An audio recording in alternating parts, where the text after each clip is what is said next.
Comment Esther a-t-elle récupéré son mari Assuérus?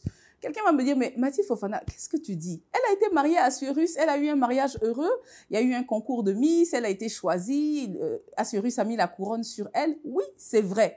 Mais la Bible dit en son chapitre 4, si vous lisez bien, que Esther ne fut pas appelée par son mari pendant 30 jours. Cela correspond à ce moment où votre mari, votre partenaire, votre fiancé devient moins attentionné, où il n'a plus votre temps, où vous aimeriez qu'il vous fasse des câlins, des bisous, et il ne le fait plus comme avant. Avant, il vous appelait matin, midi, soir. Maintenant, à peine s'il vous appelle, et vous sentez qu'il est en train de vous échapper. Et Esther s'est retrouvée dans le même cas. Alors, nous sommes aujourd'hui dans Mental de guerrière, secret de guerrière. Qu'est-ce que Esther a fait? La première chose qu'elle a faite et que je note, c'est qu'elle ne s'est pas plainte. À aucun moment, elle n'est allée voir une copine, un copain, un cousin pour dire que voilà ce que mon mari me fait, il est en train de changer, je suis sûre qu'il y a une nouvelle go. Elle n'a pas fait ça. Hein. Ce que nous faisons là, elle n'a pas fait ça. Tout de suite, elle a trouvé ses partenaires de prière, les personnes avec lesquelles elle a l'habitude de fonctionner dans la foi. Elle a dit, soutenez-moi, je vais prendre 3 jours de jeûne et de prière. La Bible dit qu'elle a pris un vêtement de jeûne, qu'elle a revêtu la cendre, qu'elle a revêtu la poussière, qu'elle s'est humiliée devant Dieu en cherchant la stratégie, en cherchant le secret qu'il y avait derrière cette attitude.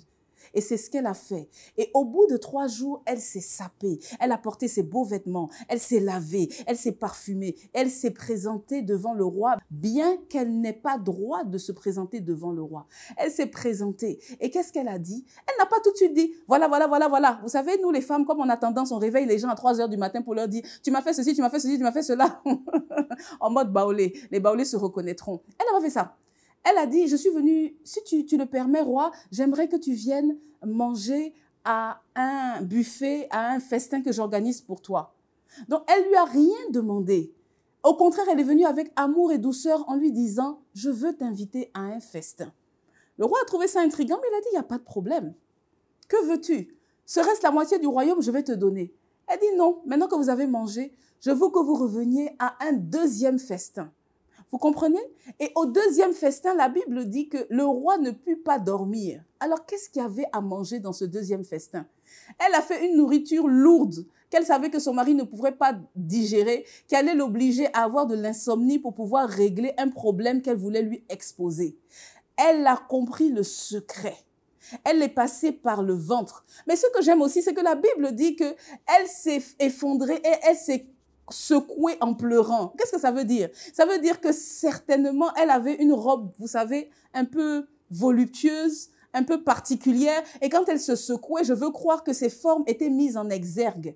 Et le roi a commencé à avoir son appétit aiguisé, non seulement au niveau de son ventre, de son palais, mais également au niveau de son bas-ventre. Et là, il s'est dit, mais qu'est-ce que cette femme me veut?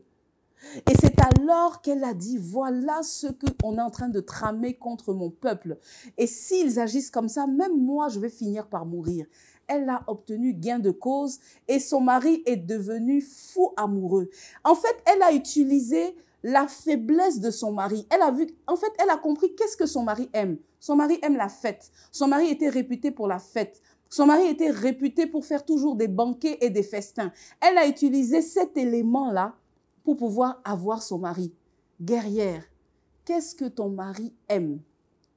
Est-ce que tu as suffisamment de sagesse pour savoir te taire, pour savoir faire preuve de douceur, pour chercher des partenaires de prière afin d'obtenir gain de cause pour que ton mari te revienne?